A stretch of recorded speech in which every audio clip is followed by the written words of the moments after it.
What is up, everybody? Kick06 back with another test video of the Ryzen 7 8700G. Today's game is Diablo 4. Before we get started, I want you to know that there are links to every single piece of hardware in this test rig, as well as the link to my Discord down below. Also, the last 6.5 minutes of this video, it will be the informational portion where I'm going to go over the different settings, all the different softwares, and just everything that I changed to get this CPU to perform the way it is now. All that information is in the back half of this video. As for this video, we are going to be testing out low, medium, high, and ultra settings on Diablo 4. Right now we are in the low settings, and I'm just going to give you a little cheat sheet of what I saw. A lot of it looked very similar, and it's definitely a playable game. But actually, before I get started, I want to also say, if there's any other game you have in mind that you'd like to see, if you're still kind of like on the fence about whether to get this or not, and you have one other game that you'd really like to see, put it down in the comments below. And if I have it, if it's cheap, or if it's on Game Pass, I will play it, I will test it, and I will upload the video and tag you in it just so you can be sure whether or not you can play any game. So, just let me know below if there's any other game you want to see. Anyways, I'm going to give you a cheat sheet on how the FPS kind of worked throughout the testing. On low, we kind of stuck around 43 FPS, as we're at 53 right now. But it was kind of 43 and 35 was kind of the average. So when you're outside, the FPS goes up, but when you're inside, like you can see right now, we're at 30 FPS and 29% lows. When you're inside, and I noticed that all throughout testing, it kind of dropped down to that 30-ish, and then the cutscenes was kind of at 30. But outside, in low settings, it would get up to 50, give or take, but the average was about 43. When we swapped over to medium settings, the average was 45 FPS, and then the 1% lows were 40. So it was actually better than it was on low. But again, it could be because I was outside, so the FPS ranges were, like the FPS was higher because we were outside. Once we swapped over to high, those 1% lows dropped down to 30, and the high settings FPS was pretty much right around 40. So it's a 5 FPS drop from medium to high, but it was still definitely playable. Once we went to ultra, it was pretty much a consistent 30 and 30. So the FPS was 30, and the 1% lows were right around that 29 or 30 mark. So overall, very playable.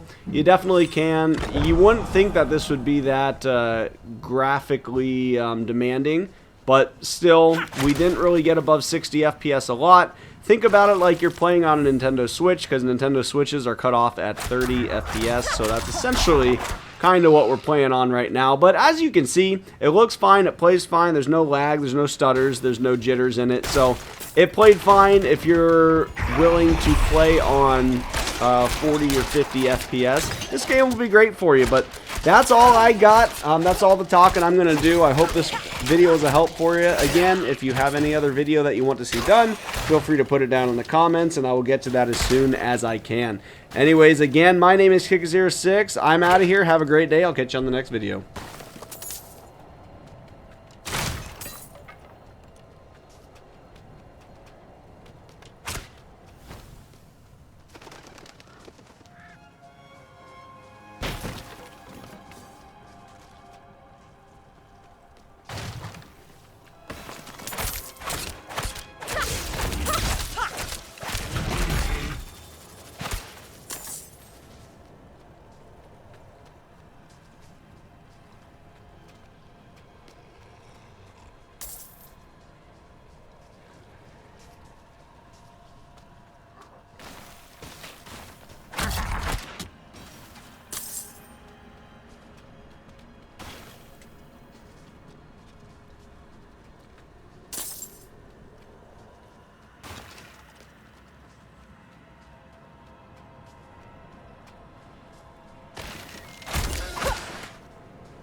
I'm not ready yet.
Is anyone here?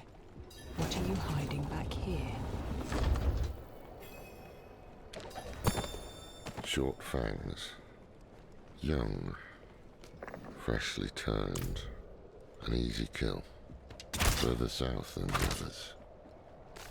They're spreading.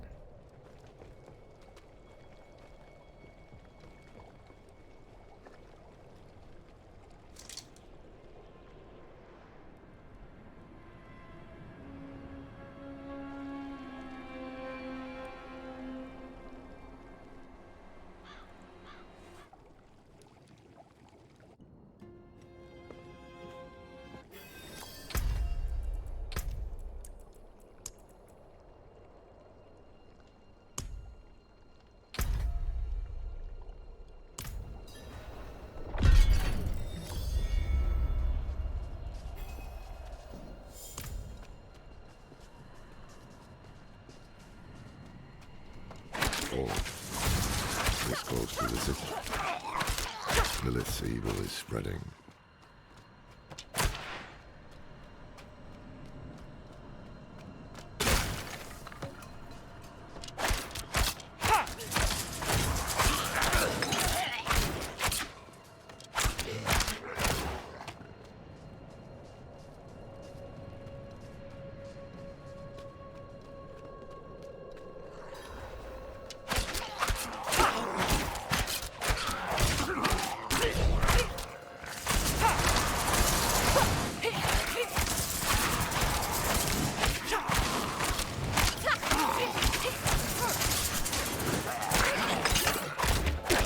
Never thought I'd live to see all this.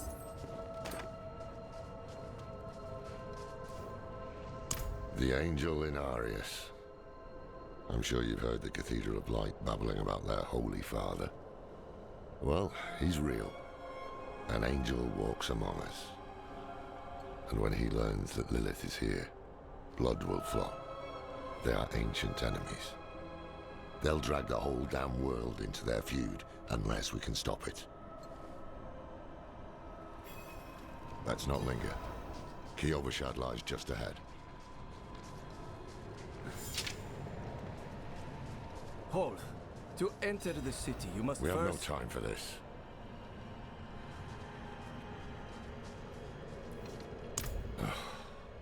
To enter... Take a piece of holy cedar wood from the shrine and inscribe it with the sin which troubles you. Then, cast it into the brazier. Fire burns the wood, so too will the light burn away your sin. Fear.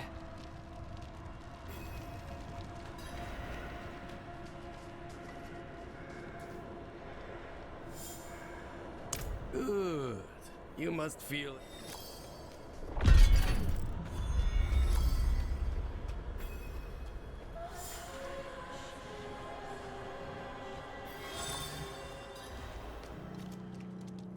So, what did you write on that piece of wood? Something about fear? I'm off to the dry steppes in search of that pale man from your vision. I must know what part he plays in all this. But first, I need you to retrieve something of mine while I finish my negotiations. A merchant in the center of the city has it. Just tell him I sent you.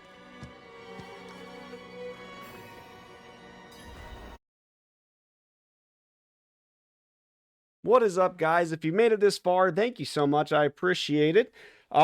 I hope you enjoyed the videos. I hope you found them helpful. Over the past couple days, I have tested about 20 different games, and this is kind of the part where I just want to go over with you guys my settings and maybe go over an issue or two that I had. First off, this right here is called FPS Monitor. I got it off of Steam. I believe it was a couple bucks, but this is where I got all the information that was in, I think, all but one of the videos. And I think CS Counter-Strike 2, I think, did not take this. I don't remember. One of them didn't like it and it wouldn't work. But FPS Monitor on Steam, I think it was a couple bucks, but that is exactly what I used.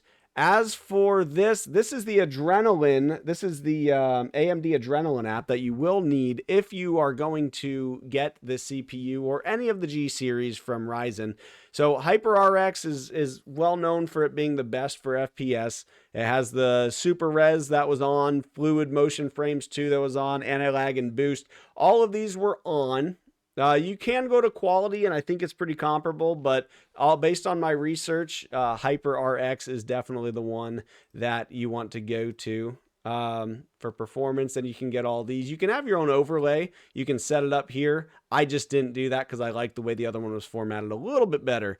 Here's the system right now. I have 32 gig of RAM installed. There's the Ryzen 7 8700G as advertised. So right now it says there's only 24 gig of RAM, and I will tell you why right now. I went into the BIOS and changed the UMA frame buffer size to 8 gig, which means that I took 8 gig of the physical RAM and turned it into VRAM for the APU, so it would have more power. With 32 gig, that gave us plenty of room since most of the games today did not even get over 20 gig usage of RAM. So that gave us some extra FPS. So that's why I did it. I allocated 8 gig of RAM, and that's why right there. I had a question in my chat before that was asking me what version I was using of Windows. So there it is, Windows 11 Home. There's the version and the OS build. So the next thing that I wanted to show you was AMD Ryzen Master. This is where I go for basically the overclocking, really. So I set it on game mode, turned on Precision Boost Overdrive. On top of that, I came down to SOC voltage. So the GPU SOC voltage was, I set it to 1.275, and I will tell you exactly why. Once I got into the more demanding games like Halo and Warzone and Ark, the computer started just resetting on me, and it would just reset and go right back to the login screen. So I did a little bit of research on Reddit and YouTube, and I found one guy that said he had those same exact issues, and he said it was a voltage problem. So he raised it up to 1.275 volts, and it worked flawlessly, and it was stable, and he never had an issue again. I think, if I remember right, it was on like 1.15 or 1.175, something like that. So he didn't raise it a crazy amount, but over the past 7, I believe, the past 7 games that I tested, 0 issues and no issues, no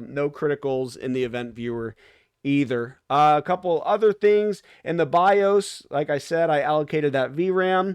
I made sure that the resize bar was enabled. I set the F clock to 2500 and the U clock was at 3000 because I used 6000 megahertz RAM.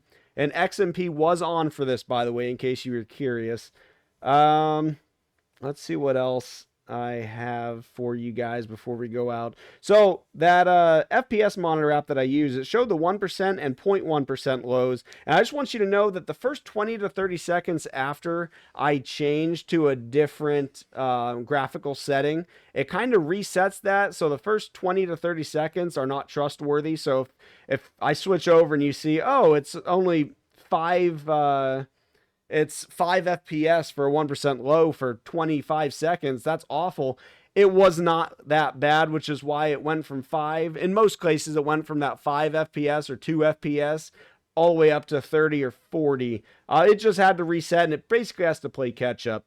One other thing I wanted you guys to understand, all of this testing was done on a 27-inch Asus TUF curved 1080p 165 hertz monitor. The frames were basically the frames were uncapped if it was possible, and if possible, every single one of these games was done in full screen exclusive. And the last thing I wanted you guys to know is that all of the recording and all of the FPS monitoring software was done on the computer while playing the game. So I did go back and I played 5 to 10 of the games over again just to see the difference in the FPS without having to run OBS and FPS monitor. And it came down to about a 5 to 13 FPS differential when the OBS and FPS monitor were turned off. When the game was the only thing running, there was an increase of about 5 to 13 FPS on average. And I know that's kind of a very precise number, and that's just exactly what it was. So that is going to be it for me. If you have any other questions or if you want to see any other games, please feel free. Put them in the comments below and I will get to them. I plan on keeping this computer for a while. I hope you guys have a great rest of your night. Don't be safe, don't do anything stupid, and I will catch you guys on the next video.